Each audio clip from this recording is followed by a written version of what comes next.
And welcome, welcome, welcome. This is Peter Winick. I'm the founder and CEO of Thought Leadership Leverage. And you're joining us on our podcast today, which is Leveraging Thought Leadership. And today, my guest from the south of France, which you'll be able to tell from his accent, is John Murphy.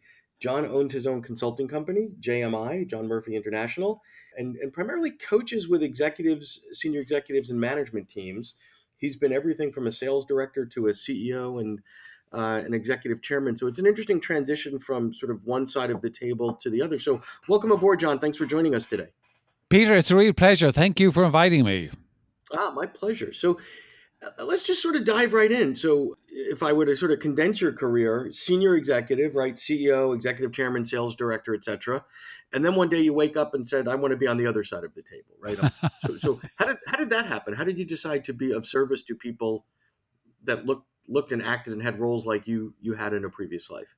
Well, as you probably know, it's not a kind of a road to Damascus moment. It kind of creeps up in you a little bit. I suppose the to a very large extent. I mean, I was ambitious, right through my career to kind of progress and progress and progress. And then when I became CEO, I did enjoy it because we're going through very much a growth phase. But then when it got to a consolidation phase, I just found that wasn't quite as interesting and as exciting for me as I had enjoyed up to that time. And while the business was going well, I really felt that the journey to getting to that role was, more attractive than actually arriving at the destination, which, let's face it, is true for many people. And it really was a kind of a challenge because, as you well know, Peter, at that level, you're well paid, you're well looked after, all of that sort of thing. It's hard to walk away. But I knew that I really wanted to do something different. And the part of the job that I really had a huge passion for was for hiring, recruiting, getting a team together, really getting the team to work effectively together, to leverage each other, and to become greater than the sum of the individual parts. And I got that through kind of individual coaching and also with team coaching. So when the decision came that, okay, what do I want to do, which is now 14 years ago, and I made that transition across. It just seemed quite a seamless transition for me because to a large extent I was just kind of shifting to the other side of the desk. And I think that for the clients that, I think they appreciate the fact that I've been through that journey that they're on. I've gone that route and I understand the issues. So that was really kind of the starting point for me in setting up my own business. Got it. So, couple things I want to touch on that you mentioned. There's so much in there. One is, as a CEO and an executive leader, you had engaged coaches, right? So there's, it's sort of interesting there. There's people that use coaches and people that don't. So talk about from the perspective of a CEO or a rising executive or busy executive, the power of a coach to you and what you saw in that and how that helped you in your career.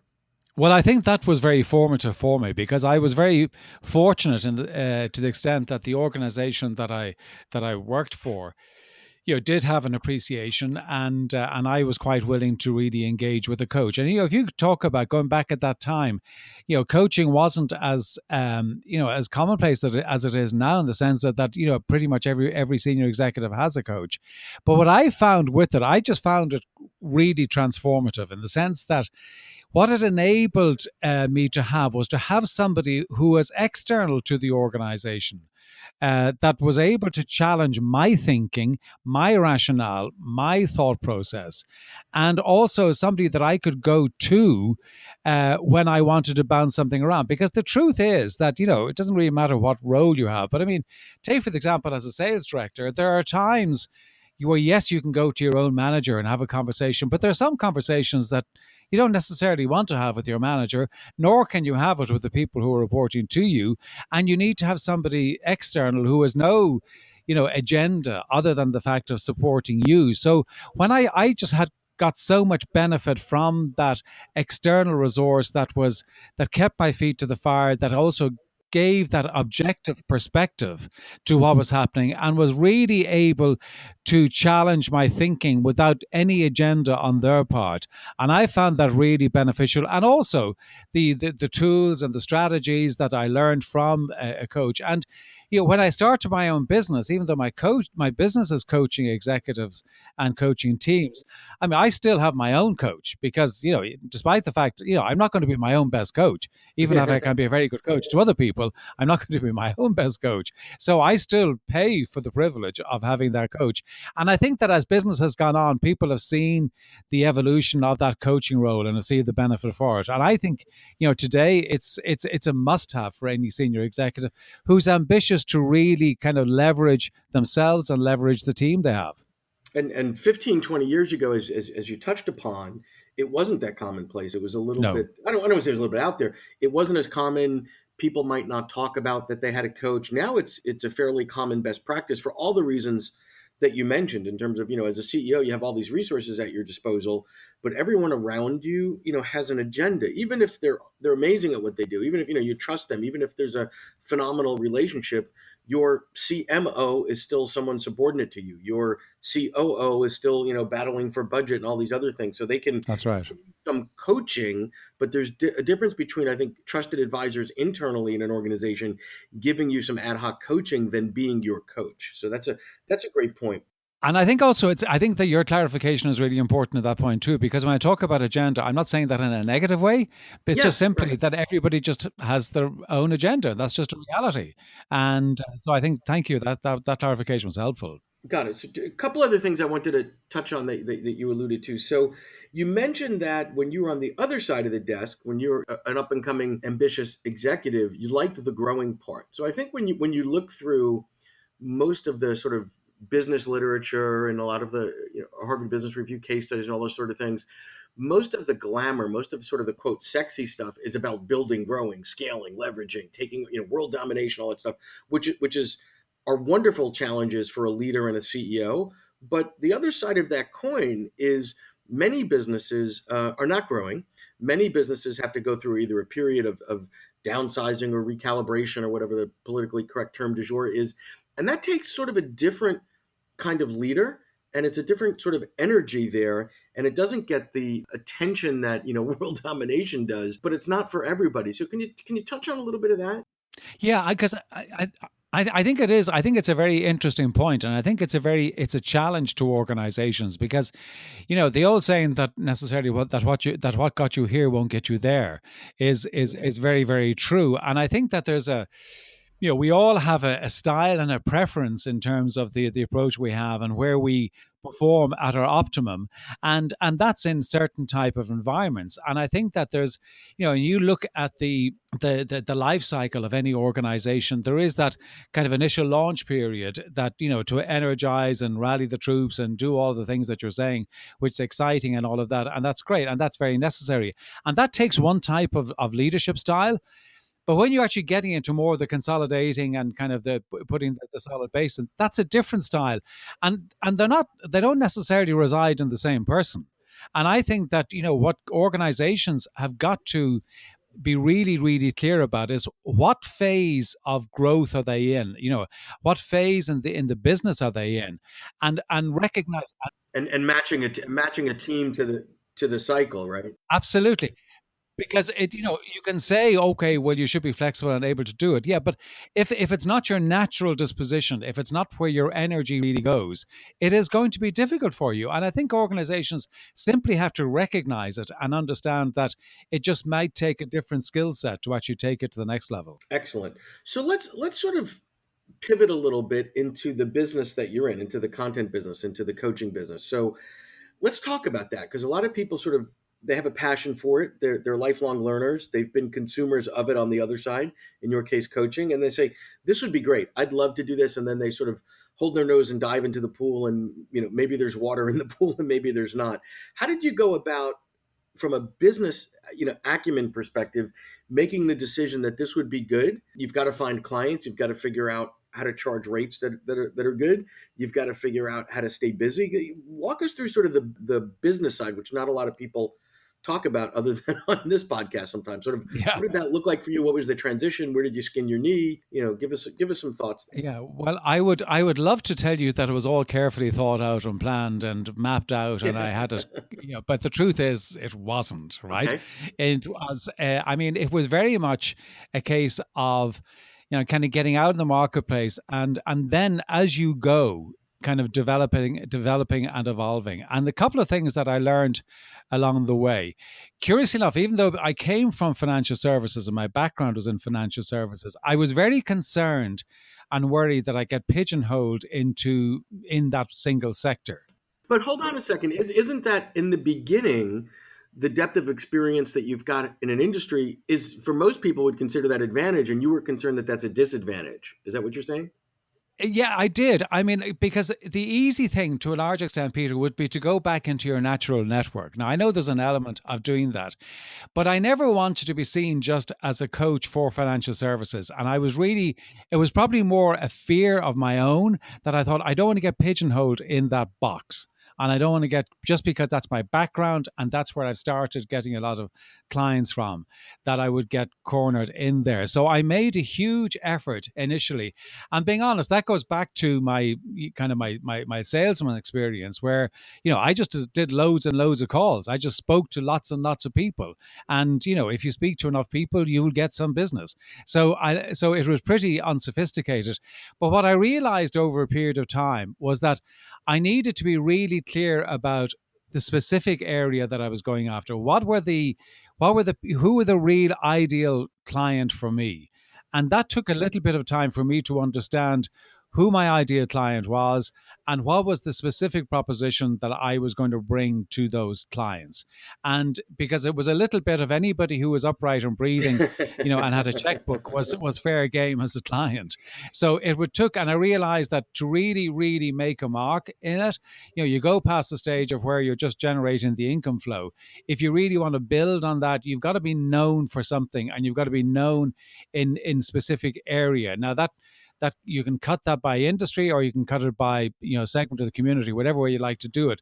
But I really recognized that I had to get much clearer on the proposition and what I was delivering for clients, and almost narrow the proposition down to not be such a generalist, to be much more specific about what I do.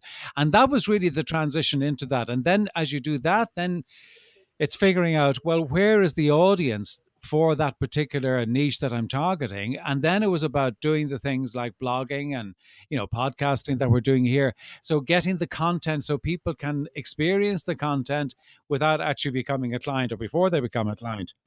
So let's go deeper there. Two sort of questions based on what you just said there. Number one, now you have a much stronger antenna as to the perfect client for you. So Yeah. what are the things outside of the standard, function or title or industry? What are the psychograph, like how do you know in a call in 5 minutes that that's someone that you can help and is open to the help versus, yeah, that's not going to work for either of us? Yeah, and I think that I think you're touching on something what I would always refer to as fit, Yes. between the client and I, and that's one of these slightly ephemeral things. It's very hard to actually be really tangible about it.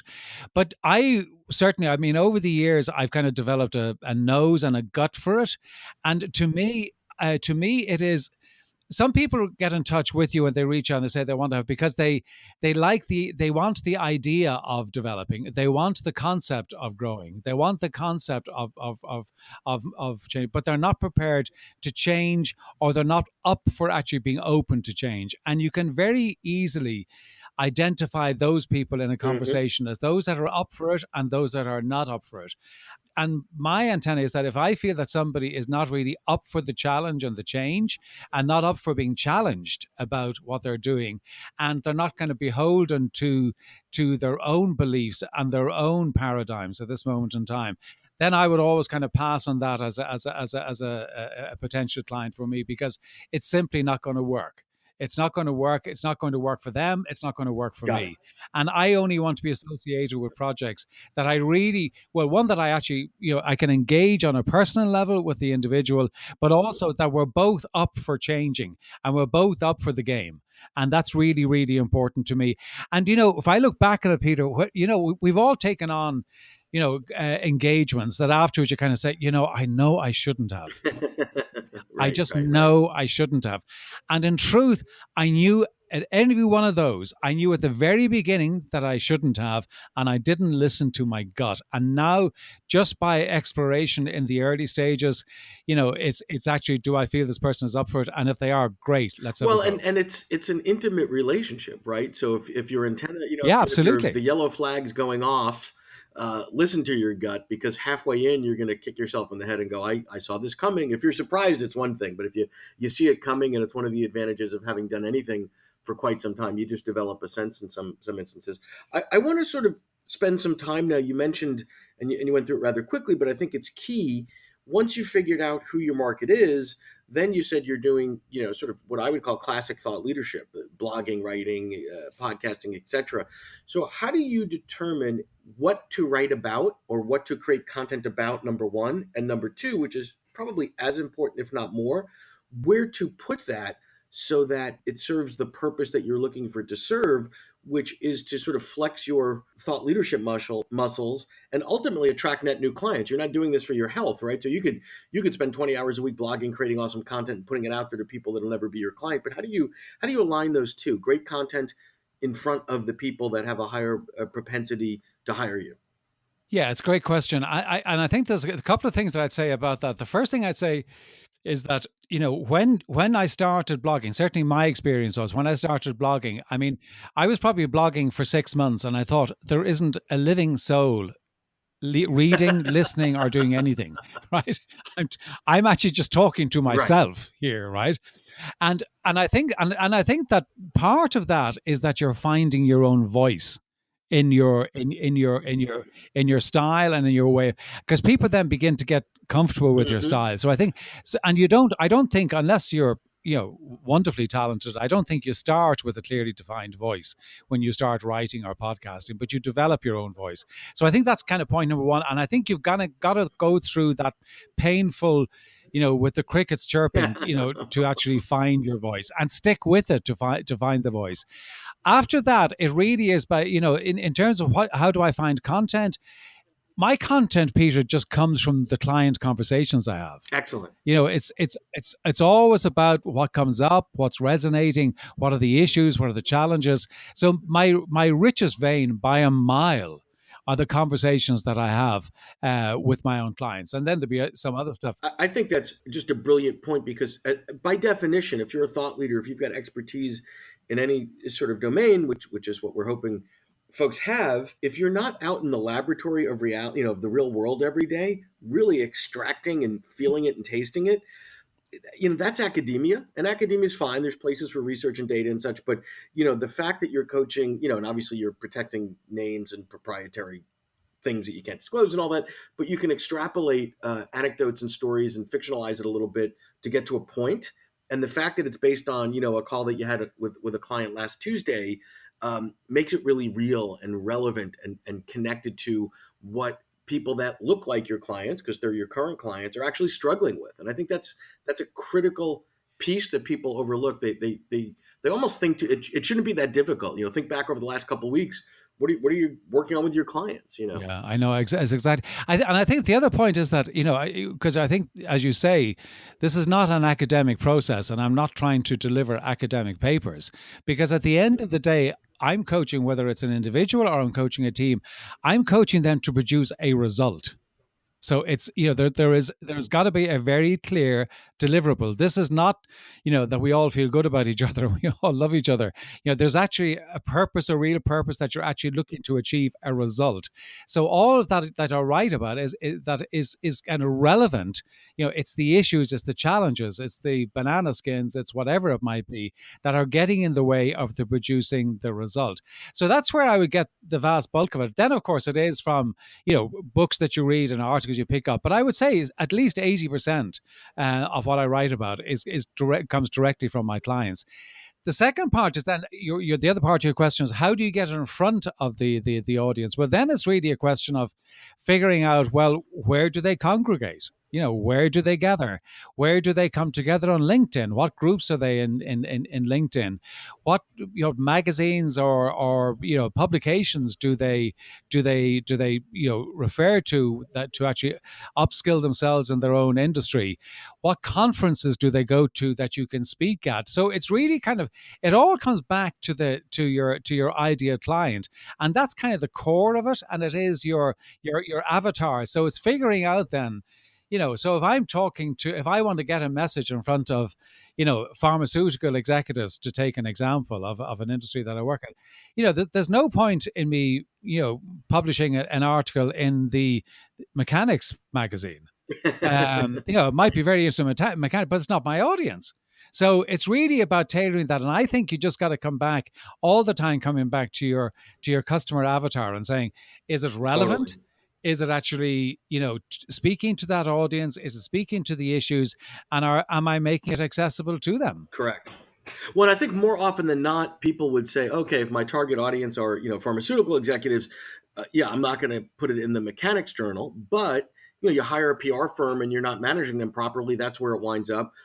More often than not, it's not that it would wind up in the incorrect industry vertical. It would just go too broad, Yeah, right? It would absolutely. go into something that's so broad that, yeah, maybe someone that might sort of kind of be your client would read it, but 99.9% of the people consuming that content don't look like, act like, smell like, or have the funds that the client profile that you're looking for have.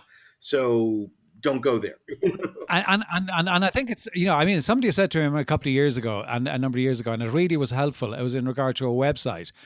So if somebody lands near your website, can they immediately say, "Oh yeah, that's for me"? Exactly. Very good point.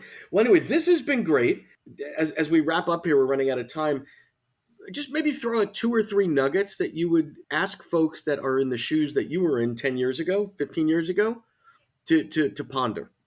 Yeah, I what I find actually with a lot of executives that I deal with, when I get them to talk about, the vision and the strategy of the business, and I'm always conscious that a consultant talk about vision and strategy, people go, "Oh God, here he goes again," But in actual fact, that's your context for doing everything. That's your constant context for decision making. So it's really important to make sure that it's connected to that, and then all the things that you're driving out of that are connected to that vision and mission and purpose that you got for the organization. I think that's the one thing, and that therefore then it cascades down to being really clear about priorities. The other thing that I think is, as a leader of people, is actually is something that I'm passionate about, is that you've really got to be the walking embodiment of the values that you talk about as being core to your organization. And that's an everyday challenge because, I can't remember who it was. Somebody asked the question. I remember hearing it being asked some time ago, and I just thought it was brilliant. Is that, you know, what is it about me that makes me a leader worth following? What am I doing that's actually making me a leader worth No, following? great point. And I think that's the challenge that we've got to make to each other, is that what am I doing? Am I consistent with what is my behavior consistent with the values that I talk about? So I would, if I was picking two things that I would focus in on, I would say I would go to those two. Excellent. Well, this has been fantastic, and I thank you so much for joining us today and sharing with us your journey. It's been great. So thank you so much. Well, Peter, it's been a real pleasure. What I have done for your listeners is that I've created a page for them to go to, because Oh, they great. can go and get a download of the audio book that I wrote, 10 Key Traits of Top Business Leaders. There's a video there as well, and also they can get in touch with me. And if they go to my site, it's www.johnmurphyinternational.com/leveraging thought. So for Excellent. your listeners, that's where it will be. And we'll have that in the show notes as well. So thank you so much, Jan. Brilliant. Thanks, John. Bye. Pleasure. To learn more about Thought Leadership Leverage, please visit our website at thoughtleadershipleverage.com. To reach me directly, feel free to email me at peter@thoughtleadershipleverage.com. And please subscribe to Leveraging Thought Leadership on iTunes or your favorite podcast app to get your weekly episode automatically.